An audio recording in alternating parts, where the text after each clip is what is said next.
पास land करना था।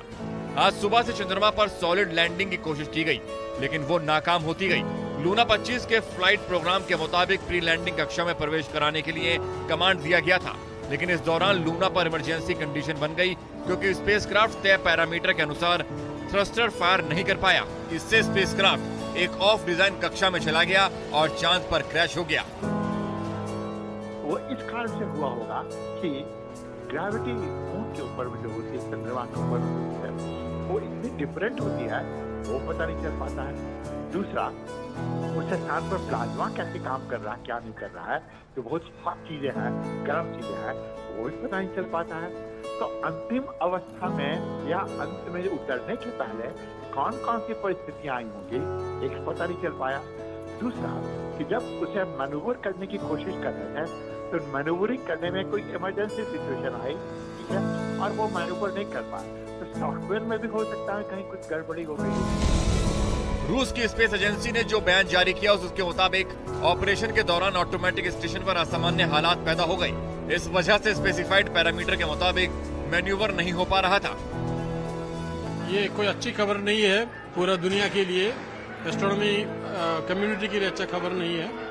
लेकिन यही मान सकता कि अभी खबर ये आया कि लूना 25 जो है वो क्रैश कर लिया है, लेकिन कल तो खबर यह था कि सिर्फ उनमें सिर्फ हल्का सा ग्लिचेस आया, कोई टेक्निकल फॉल्ट था। लेकिन अभी ये पता चल रहा है, रॉसकॉस्मोस से ये पता चल गया कि ये पूरा क्रैश कर गया है। ये पता चल रहा है कि उन्होंने अपना ऑर्बिट चेंज करके समय अपना कंट्रोल जब लॉस्ट हो गया तो वो क्रैश कर गया। लूना 25 मिशन को 11 अगस्त को लॉन्च किया गया था। अगर सब कुछ ठीक रहता तो स्पेसक्राफ्ट 21 अगस्त को चांद पर लैंड करता, लेकिन ऐसा नहीं हुआ। रूस ने 50 सालों के बाद दूसरी बार मून मिशन लॉन्च किया था, जिसे 21 अगस्त को चांद की सतह पर उतरना था, लेकिन रूस का यह सपना टूट गया। फेल हो गया है, लूना 25 क्रैश हो चुका है। इसे लेकर अब जो थ्योरी सामने आ रही है वो भी इस वक्त हम आपको दिखाएंगे। देखिए, थ्योरी नंबर 1 क्या कहती है, सबसे पहले आपको ये समझाने की कोशिश कर रहे हैं। दरअसल थ्योरी नंबर 1 ये कह रहे हैं कि तय रूट से जो है वो लूना 25 पूरी तरह से भटक गया था। रूट भटकने की वजह से ये नई चुनौती सामने आई। और थ्योरी नंबर 2 जो हम आपको बताने जा रहे हैं, इंजन में गड़बड़ी की अभी तक जो वैज्ञानिक है वो आशंका जाहिर कर रहे हैं। इतना ही नहीं, जांच जो है वो लगातार की जा रही है। लेकिन थ्योरी नंबर 3 ये कहती है कि सॉफ्टवेयर में खराबी हो गई थी, जिसकी जानकारी खुद रशिया के साइंटिस्ट ने दी थी कि हाँ कोई टेक्निकल प्रॉब्लम है। ये अभी तक आशंका है। और आशंका और क्या है, चांद के ऑर्बिट में अनियंत्रित हुआ। ये ऑर्बिट अनियंत्रित जो हो गया उसकी वजह से ज्यादा परेशानी।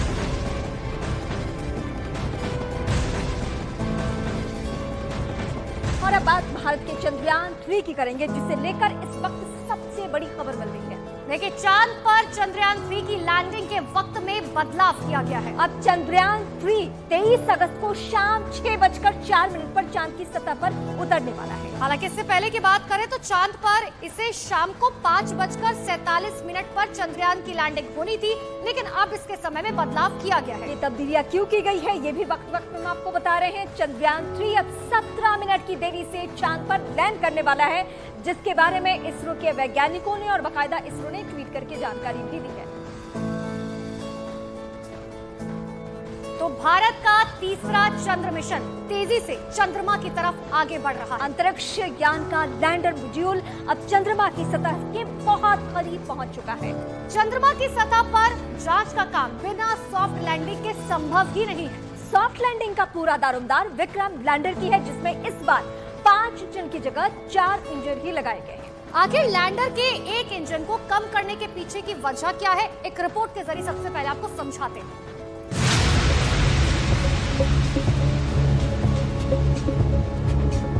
विक्रम लैंडर का चांद पर उतरना।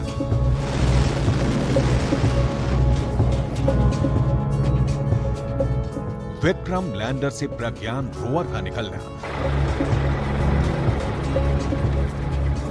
प्रज्ञान रोवर का चांद की सतह पर चलना। चांद से जुड़े रहस्यों का पता लगाना। लाखों बरस से जमे बर्फ का पता लगाना, चांद पर जमी बर्फ की उम्र का पता लगाना, ये सब विक्रम की बहादुरी से ही मुमकिन है। वो विक्रम लैंडर ही है जो इसरो के बरसों पुराने सपने को पूरा करेगा। सबसे बड़ी चुनौती विक्रम की सॉफ्ट लैंडिंग की है, जो चंद्रयान 2 में संभव नहीं हो सका था। चंद्रयान 3 के विक्रम लैंडर में 4 इंजन लगे हैं, जबकि चंद्रयान 2 के लैंडर विक्रम में 5 इंजन लगे थे। इस बार 5वें इंजन को इसरो ने हटा दिया है। इस बार लैंडर में चारों कोनों पर 4 इंजन लगे हैं। 4 में 2 इंजन फाइनल लैंडिंग के लिए हैं और बाकी बचे 2 इंजन इमरजेंसी के लिए लगाए गए हैं। आपकी जानकारी के लिए बता दें, चंद्रयान 2 मिशन में आखिरी समय में 5वां इंजन जोड़ा गया था।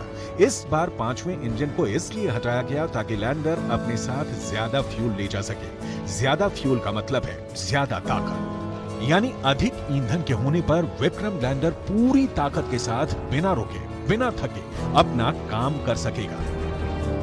क्योंकि चंद्रमा पर उतरने वाले पिछले सभी स्पेसक्राफ्ट चंद्रमा के भूमध्य रेखीय क्षेत्र में चंद्र भूमध्य रेखा के उत्तर या दक्षिण में कुछ डिग्री अक्षांश पर उतरे हैं। इससे पहले अमेरिका चंद्रमा पर पहुंच चुका है।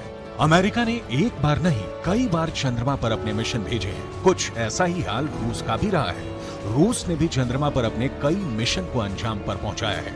चीन का चंद्रयान भी चांद पर उतर चुका है। भारत के चंद्रयान 3 का लक्ष्य चंद्रमा के दक्षिणी ध्रुव पर सुरक्षित उतरना है। चंद्रमा के दक्षिणी ध्रुव पर सूरज की रोशनी ठीक से नहीं आती है। अगर आती भी है तो बहुत कम। वहां का तापमान भी माइनस में रहता है, यानी 0 डिग्री से भी कम। इतनी ठंड में लैंडर का काम करना बहुत मुश्किल होगा। इसीलिए अब की बार लैंडिंग साइट को दक्षिणी ध्रुव के काफी करीब तय किया गया, सूरज की रोशनी वाले इलाके में, ताकि उसके सोलर पैनल सूरज की रोशनी से ऊर्जा लेकर 14 दिनों तक काम कर सके।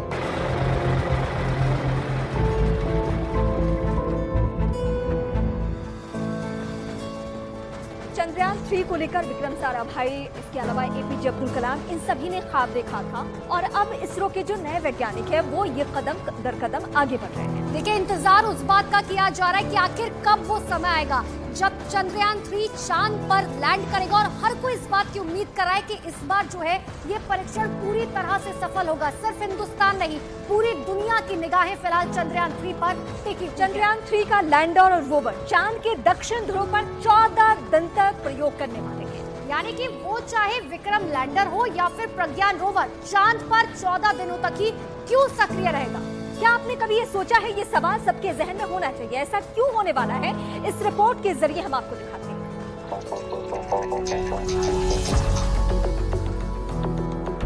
चांद पर इसरो का मिशन 14 दिन चलेगा। इन 14 दिनों में ही प्रज्ञान रोवर चांद पर अपने सभी काम पूरा करेगा। आखिर चंद्रयान 3 के लैंडर और रोवर की टाइमलाइन 14 दिनों ही क्यों तय की गई है? 14 दिनों के वक्त के साथ विक्रम लैंडर और प्रज्ञान रोवर को चांद पर क्यों भेजा गया है? इसका जवाब है चंद्रमा से जुड़ा दिन और रात का रहस्य। अगर आपको लगता है कि चंद्रमा पर भी पृथ्वी जैसे ही 12 घंटे का दिन और 12 घंटे की रात होती है, तो ऐसा नहीं है। चंद्रमा का एक दिन जितना लंबा है वो वाकई हैरान कर देता है, क्योंकि चंद्रमा पर कुछ भी पृथ्वी जैसा नहीं है। दरअसल चांद का एक दिन पृथ्वी के करीब 28 दिनों के बराबर होता है, यानी करीब 14 दिनों की रात और 14 दिनों का ही दिन। चांद के एक दिन का सटीक समय उतना ही होता है जितने वक्त में चंद्रमा अपनी कक्षा में 360 डिग्री घूमते हुए पृथ्वी की एक परिक्रमा करता है। ऐसा करने में चंद्रमा को कुल 27 दिन 7 घंटे 43 मिनट और 11.5 सेकंड का समय लगता है। यही वजह है धरती के मुकाबले चांद पर करीब 14 दिनों की रात और 14 दिनों का दिन होता है। दरअसल चंद्रमा अपनी धुरी पर बहुत ही धीमी गति से घूमता है। यही वजह है कि उसे पृथ्वी के चारों ओर एक चक्कर पूरा करने में 27 दिन 7 घंटे 43 मिनट और 11.5 सेकंड का समय लगता है। ऐसे में पहले एक हिस्सा काफी समय तक पृथ्वी की ओर होता है, फिर यही हाल चांद के दूसरे हिस्से का होता है। चंद्रमा पर रात भी दिन जैसे लंबी होती है और रात के वक्त सूरज की किरणें नहीं पहुंचती, यानी चंद्रमा पर 14 दिन तक ही उजाला रहता है।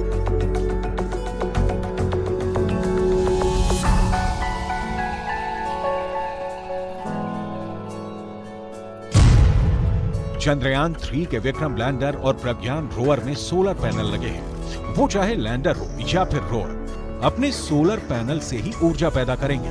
ऐसे में 14 दिनों तक जब तक चांद पर दिन का वक्त रहेगा, यानी जब तक सूरज की रोशनी आती रहेगी, तब तक वो पावर जनरेट कर लेंगे। लेकिन रात होने पर सोलर पैनल काम करना बंद कर देंगे। यही नहीं, लैंडर और रोवर चंद्रमा के भयंकर ठंड को झेल नहीं पाएंगे और बर्फ जमा देने वाली सर्दी में उनके खराब हो जाने का खतरा रहेगा। इसी वजह से चंद्रयान 3 मिशन को 14 दिनों का रखा गया है ताकि चंद्रमा पर रात होने से पहले विक्रम लैंडर और प्रज्ञान रोवर अपना काम पूरा कर लें। तो चंद्रयान 3 के चंद्रमा पर पहुंचने के बाद उसके 2 यंत्र सबसे अहम हो गए हैं। पहला है विक्रम लैंडर और दूसरा है प्रज्ञान रोवर। यही दरअसल दोनों चंद्रमा पर रिसर्च और वैज्ञानिक गतिविधियों का काम करने वाले हैं। चांद से जुड़े उन रहस्यों से पर्दा उठाने वाले हैं जिससे पूरी दुनिया अब तक अनजान रही है।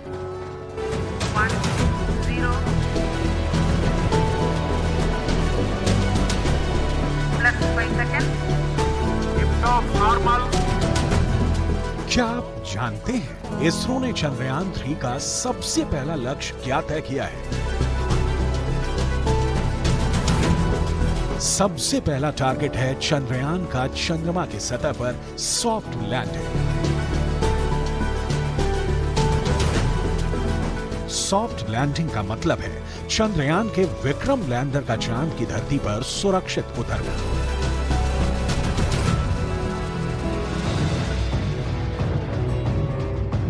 अब सवाल उठता है, सुरक्षित लैंडिंग कैसे मुमकिन है? तो इसका जवाब है, लैंडर इतनी कम रफ्तार के साथ चंद्रमा पर उतरे कि उसको झटका न लगे, उसको कोई नुकसान न पहुंचे।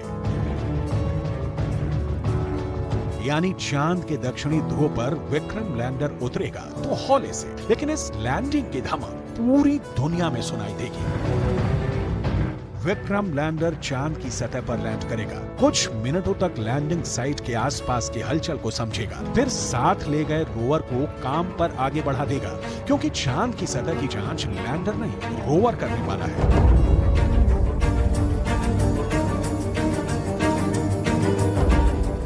लैंडर के अंदर ही रोवर होता है।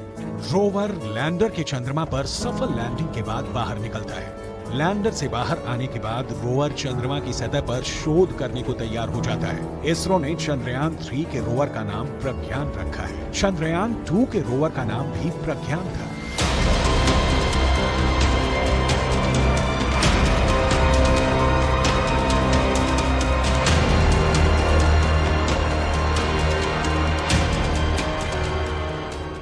प्रज्ञान रोवर लैंडर के सॉफ्ट लैंडिंग के करीब 3 घंटे बाद बाहर निकलेगा, चंद्रमा की सतह पर उतरेगा और बिना देर किए काम शुरू कर देगा। रोवर चंद्रमा से जुड़ी वैज्ञानिक गतिविधियों को अंजाम देने वाला है। वहीं विक्रम लैंडर चांद के उस हिस्से में खड़ा रहेगा जहां सूरज की किरणें पहुंचेंगी। रोवर और लैंडर लगातार 14 दिनों तक चांद की पड़ताल करेंगे। रोवर तो विक्रम से अलग होकर के वो कुछ दूर चलेगा, वो 14 डेज वर्क करेगा और 14 डेज में बहुत सारी चीजें कलेक्ट करेगा। और जैसे वहाँ की मिट्टी है, जमीन की है, पानी की खोज है और बहुत से मिनरल्स हैं, ये सारी चीजें, और उसको एनालाइज करके विक्रम को देगा। विक्रम फिर उसको हमारे अर्थ स्टेशन को, इसरो के स्टेशन को भेजेगी।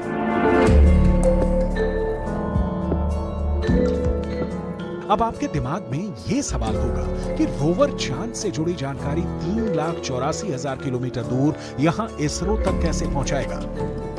यहाँ धरती से अगर प्रज्ञान रोवर को कोई निर्देश देना होगा तो इसरो कैसे देगा? रोवर और इसरो कैसे एक दूसरे के संपर्क में रहेंगे? चांद पर मौजूद प्रज्ञान रोवर सबसे पहले अपने करीब खड़े विक्रम लैंडर को सिग्नल देगा।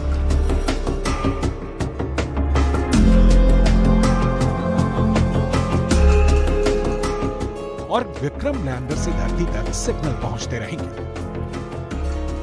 फिलहाल चांद के दक्षिणी ध्रुव पर प्रज्ञान रोवर की चहलकदमी पूरी दुनिया में धूम मचाने वाली है। दुनिया के सभी देशों में इस मिशन से भारत की धाक जमने वाली है। 4 साल पहले चंद्रयान 2 अपने मंजिल के बेहद करीब पहुंच गया था, लेकिन धरती से चांद तक के सफर के आखिरी लम्हे में लैंडर विक्रम क्रैश हो गया। 4 साल बाद इसरो ने उस अधूरे काम को पूरा करने के लिए तैयार किया और इस बार चंद्रयान 3 का लैंडर विक्रम भी चांद पर उतरेगा और लैंडर के साथ गया प्रज्ञान रोवर भी चांद के दक्षिणी ध्रुव पर शोध शुरू कर देगा।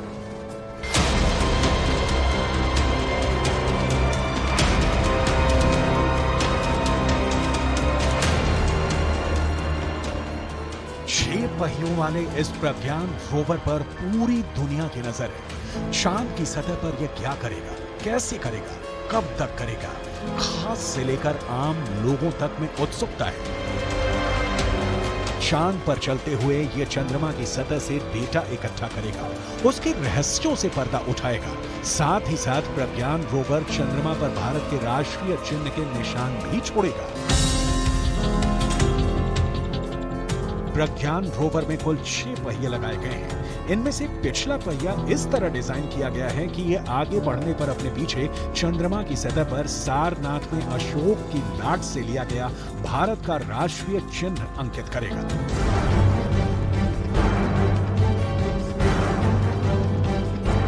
वहीं इसका दूसरा पिछला पहिया इसरो का निशान प्रिंट करेगा। यानी प्रज्ञान के पहिए से उकेरे गए निशान हमेशा के लिए चांद पर भारत की मौजूदगी की गवाही देंगे। एक बार फिर देखिए प्रज्ञान रोवर कैसे चांद पर भारत के दस्तक की अमिट छाप छोड़ देगा।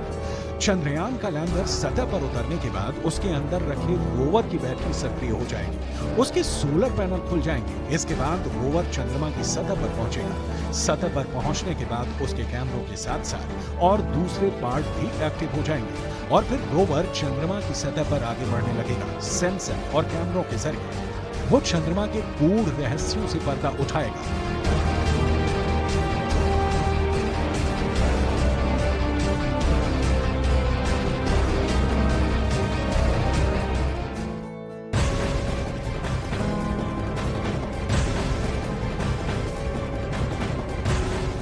और चलिए अब बात कर लेते हैं महायुद्ध। आखिरकार यूक्रेन के राष्ट्रपति जेलेंस्की की मुराद पूरी हो चुकी है।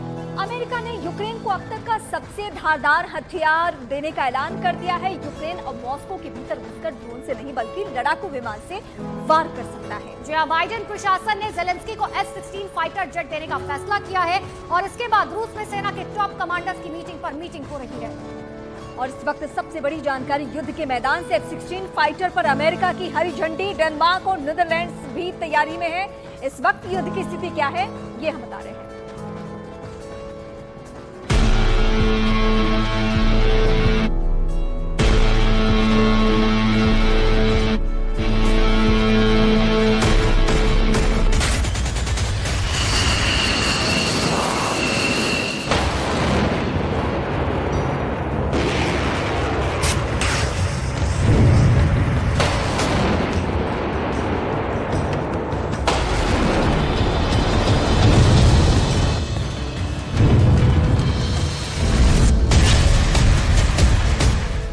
मांगे मिला परमाणु बम।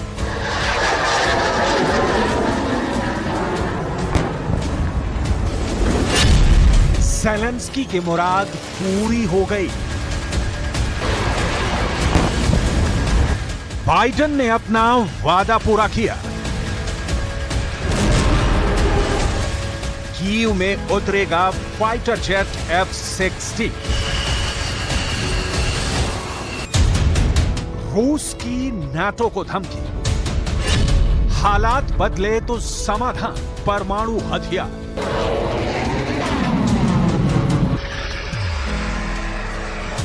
महायुद्ध के माथे पर क्या एटम बम वाले कलंक का टीका लगा है?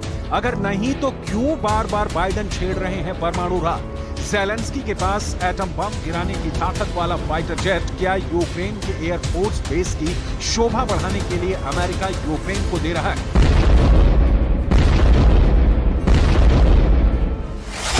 बिल्कुल नहीं। तो अब इंतजार कीजिए उस घड़ी का जब अमेरिका का पावरफुल लड़ाकू विमान F-16 रूस की चौहद्दी को चीरते हुए मॉस्को में दाखिल होगा। F-16 अगर होगा जेलेंस्की के पास तो फिर वो क्यों करें ड्रोन पर विचार? जेलेंस्की का ताजा काउंटर अटैक इस बात का ऐलान करता है कि यूक्रेन अपनी धरती से सिर्फ रूस को भगाने के लिए ही नहीं लड़ रहा, अब वो क्राइमिया के लिए भी लड़ रहा है, जिस पर रूस ने 2014 में कब्जा कर लिया था।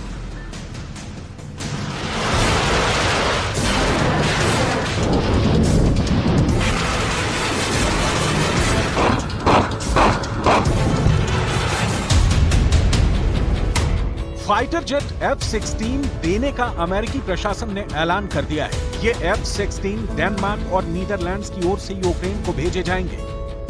अमेरिका कुल कितने F-16 फाइटर जेट यूक्रेन को देगा, इसकी संख्या साफ नहीं है।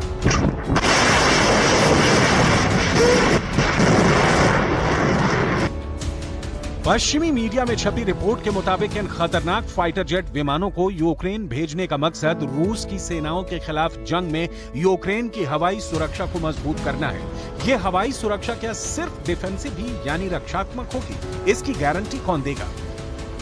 F-16 की शक्ति से लैस होने के बाद ज़ेलेंस्की को कायदे में बांध कर रखना मुश्किल होगा।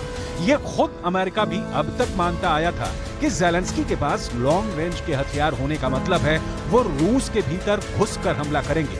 ना इस तरह के किसी हथियार को यूक्रेन को दिए जाने के पक्ष में है कि उसकी क्षमता रूस के भीतर घुसकर मार करने की हो, लेकिन यह अमेरिका है। वक्त के मुताबिक बात और जज्बात बदलने में वक्त कितना लगता है।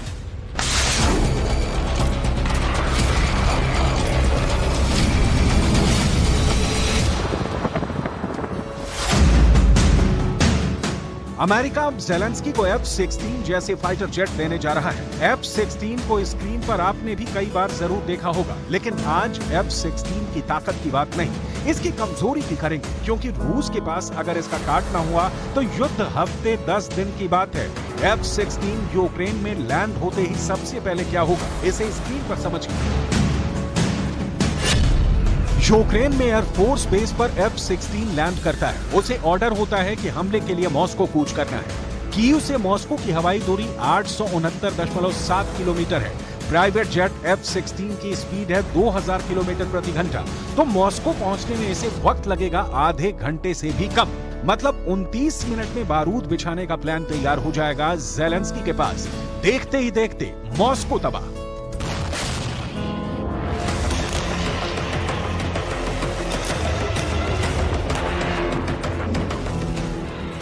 एक सवाल बहुत लाजमी है कि उस वक्त रूस का पावरफुल डिफेंस सिस्टम S-400 क्या कर रहा होगा, तो इसके लिए आपको F-16 की ताकत की थोड़ी और डिटेल देखनी होगी। F-16